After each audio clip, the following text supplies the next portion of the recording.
مجھے ذرا یہ بتا دیجئے کہ جس طریقے سے نیشنل سیکیورٹی ایڈوائزر انڈیا کا باتیں کر رہا ہے اور جس طریقے سے وہ ہینڈل کرنے کی کوشش کر رہا ہے ان سب کو، دہشت گردوں کو، انکلوڈنگ دوز پیپل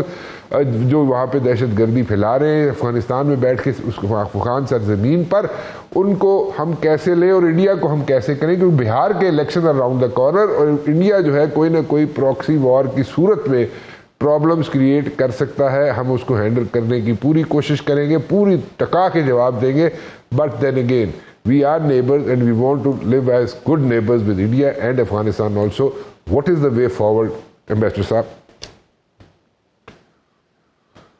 ہمیں یہ تو ہماری خواہش تو ہے کہ ہم ہندوستان اور افغانستان اور دوسرے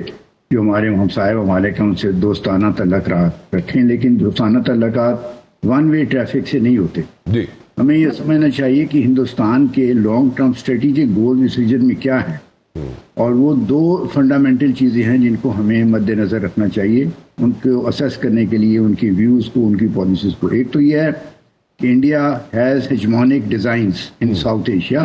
جس کا مطلب یہ ہے کہ ہندوستان ساؤتھ ایشیا میں، انڈین اوشن ریجن میں اپنی بالادستی قائم کرنا چاہتا ہے. یہ اس کا لانگ ٹرم اسٹریٹجک گول ہے، اور میرا نہیں خیال کہ قریب مستقبل قریب میں یا بعید میں بھی اس اسٹریٹجک گول سے وہ ترک کرے گا، اس کو گیو اپ کرے گا. نتیجہ خواہ یہ اس کا ہے کہ اگر وہ اس نے اسٹریٹجک گول یہ پرسو کرنا ہے تو this will be at the expense of the sovereignty and independence and security of other neighbouring state جیسے پاکستان ہے. تو ہمیں اس چیز میں کوئی کسی قسم کی خام خیالی میں نہیں رہنا چاہیے کہ اگر ہم دوستی کا ہاتھ بڑھائیں گے تو ہندوستان جو ہے وہ ہمارے ساتھ اسی طرح کا رویہ اختیار کرے گا. دوسری جو چیز ہے جو خاص طور پہ جس نے زور پکڑا ہے مودی صاحب کے اور بی جے پی کے رول میں انڈر مسٹر مودی، وہ جو ہے وہاں پہ ہندوتوا کا جو بڑھتا ہوا اثر رسوخ انڈیا میں، جس کی وجہ سے ایک خاص طور پہ مسلمانوں کے خلاف ایک تشدد اور جو ہے باعث اور پریجوڈس کی ایک لہر وہاں ہندوستان میں بھی پھیل گئی ہے، اور اس کا لامحالہ اثر ان کی جو پاکستان کی طرف جو فارن پالیسی ہے اس پہ بھی اثر ہو رہا ہے. یہ اگر دونوں چیزیں رکھی جائیں اور ساتھ اس کے بیک گراؤنڈ میں آپ آؤٹ اسٹینڈنگ ڈسپیوٹس ہیں جیسے کشمیر ہے، انڈس واٹر ٹریٹی ہے اور دوسرے مسئلے مسائل ہیں جو ہمارے درمیان ہیں، تو یہ پھر سمجھنا آسان ہو جائے گا کہ وہ اجیت دوال صاحب جو باتیں کر رہے ہیں وہ کیوں کر رہے ہیں. وہ اجیت دوال صاحب اس لیے کر رہے ہیں کہ پاکستان کو یہاں پر ٹیررزم کا شکار کر کے، ٹیررزم یہاں پھیلا کے، اس کو اسپانسر کر کے، ان کو فائننس کر کے وہ پاکستان کو کمزور کرنا چاہتے ہیں، پاکستان کو ڈیسٹیبلائز کرنا چاہتے ہیں، تاکہ ان کو اپنی جو بالادستی اس ریجن میں کرنے کا جو خواب ہے، جو ان کا ایک گول ہے، اس کو حاصل کرنے میں آسانی ہو. اور اسی مقصد کے لیے وہ آپ افغانستان میں بھی جو ٹیررسٹ آرگنائزیشن ہیں جیسے TTP ہے، جیسے بلوچستان لبریشن آرمی ہے، BLA ہے، ISIS ہے، اور بڑی یہاں پہ ٹیررسٹ آرگنائزیشن ہیں، ان کو وہ فائنینس بھی کر رہے ہیں، ان کو ٹرین بھی کر رہے ہیں اور ان کو ہر قسم کی مدد دے رہے ہیں. اور یہ پالیسی میرا نہیں خیال کہ آئندہ سالوں میں اور آنے والے مستقبل جہاں تک میں دیکھ سکتا ہوں فورسیبل فیوچر میں یہ بدلے گی. تو ہمیں اس چیز کے لیے تیاری کرنی چاہیے. ہمیں اپنے we should not lower our guard, ہمیں ان کی طرف دوستی کا ہاتھ ضرور بڑھانا چاہیے، لیکن کسی خام خیالی میں، اس خوش خیالی میں نہیں رہنا چاہیے کہ ہندوستان اس کا ایک مثبت جواب دے گا. ایمبیسڈر صاحب ایک چیز میں پوچھنا چاہوں گا آپ سے کہ ہیجمنی کی بات جو آپ نے کی جناب کہ انڈیا جو ہے اس ریجن میں اپنی ہیجمنی قائم کرنا چاہتا ہے اور اس سے پیچھے نہیں ہٹے گا. سو آپ کے خیال میں جو 4 دن کا کانفلکٹ ہوا تھا بٹوین انڈیا اینڈ پاکستان، اس میں اس کو پتہ نہیں چل گیا کہ ملیٹریلی وہ پاکستان کو بیٹ نہیں کر سکتا، اینڈ سو مچ سو اب تو ڈپلومیٹکلی بھی نہیں کر سکتا بیٹ پاکستان کو. سو پھر بھی وہ ڈیزائرز یہ رکھتا ہے کہ جناب اس ریجن میں وہ ایک تھانے دار بن کے رہے تھی. وہ دیکھیں، وہ ہمارے لیے بڑی خوش قسمتی کی بات ہوئی کہ جو مئی میں ہمارے اسکرمشز ہوئیں یا کانفلکٹس ہوا، اس میں پاکستان نے گینڈ این اپر ہینڈ اور we give a bloody nose to India. وہ تو بالکل اچھا ہے اور اس سے ہماری پوزیشن جو ہے وہ مضبوط ہوئی ہے. لیکن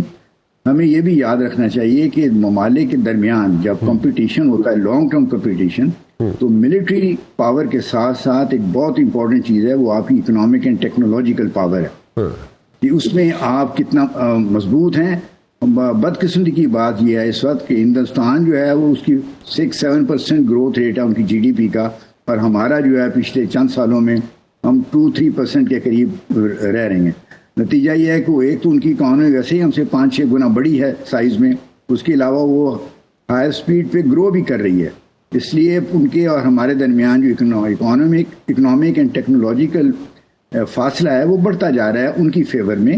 اور یہ ہماری لانگ ٹرم سیکیورٹی، ہماری لانگ ٹرم اکنامک پراسپیرٹی کے لیے اچھا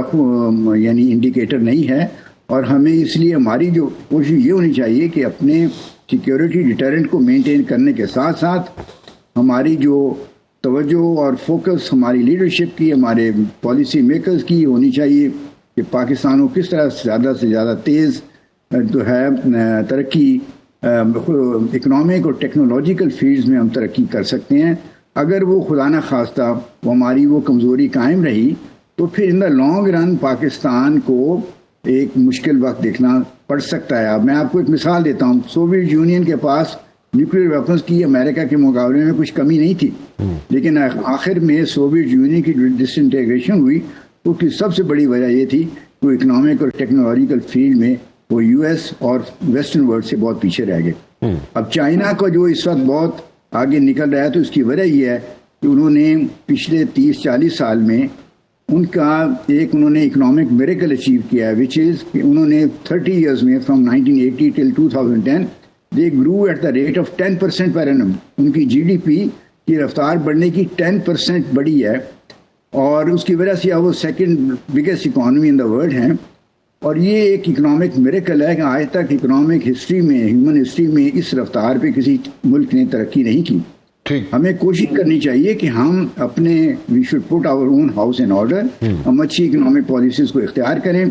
سائنس اینڈ ٹیکنالوجی کے میدان میں ہمیں آگے بڑھنا چاہیے. اور یہی ہماری کمزوری سب سے بڑی ہے کہ ہم بدقسمتی سے پچھلے کئی سالوں سے، بلکہ میں تو کہوں گا کہ پچھلے کئی دہائیوں سے ہم اس میدان میں ہم نے اس طرح سے پرفارمنس نہیں دی اور اچیو کی جیسے ہمیں کرنی چاہیے تھی. دعا میں بھی جو بات چیت ہوئی ہے اس میں بالکل واضح کر دیا گیا تھا، اور وہ کہ افغانستان کو سٹیپس لینے پڑیں گے کہ ان کی سوائل سے کوئی ایسی ایکٹیویٹی نہ ہو جس سے پاکستان میں ٹیررزم آئے. یعنی پاکستان میں ٹیررسٹ ایکٹس جو ہیں وچ ایمنیٹ فرام افغانستان، وہ اس کو روکنے کی ہر ممکن کوشش کرے. اور وہ صاف ظاہر تھا کہ اس میں یعنی ٹی ٹی پی اور جس کو ہم فتنۃ الخوارج بھی کہتے ہیں، تو وہ ان کے ایلیمنٹس کو روکا جائے. اور اس میں تو کوئی میرا نہیں خیال کہ کوئی شک ہے کہ دوحہ میں وہی بات چیت ہوئی ہے. اب استنبول میں بھی جو بات چیت کا فوکس اس میں ہوگا، اس موضوع پہ ہی ہوگا کہ کس طرح سے جو مختلف افغانستان میں ٹیررسٹ آرگنائزیشن نے اپنے بیس بنائے ہوئے ہیں، انہوں نے کیمپس بنائے ہوئے ہیں، ٹریننگ کیمپس ہیں اور کمانڈ پوسٹ ہیں، ان کو کس طرح سے ختم کیا جائے گا. ورنہ یعنی ہمارا افغانستان گورنمنٹ نے تو یہ کلیم کیا نا کہ ان کا کوئی ڈائریکٹ ایسا ایکٹیویٹی نہیں ہے کہ پاکستان میں ٹیررسٹ ایکٹس میں کوئی انوالومنٹ نہیں ہے. لیکن ہم نے جو بارہا ان کو بتایا ہے اور دوحہ میں بھی بتایا ہے اور دوبارہ میرے خیال میں استنبول بھی بتایا جائے گا، اور ہمارے ڈیفنس منسٹر بھی کئی دفعہ اپنے بیانات میں کہہ چکے ہیں کہ کسی صورت میں بھی کسی ٹیررسٹ آرگنائزیشن کو جو افغانستان میں بیسڈ ہو، لیکن آپریٹ کرنے کی اجازت نہیں دی جائے.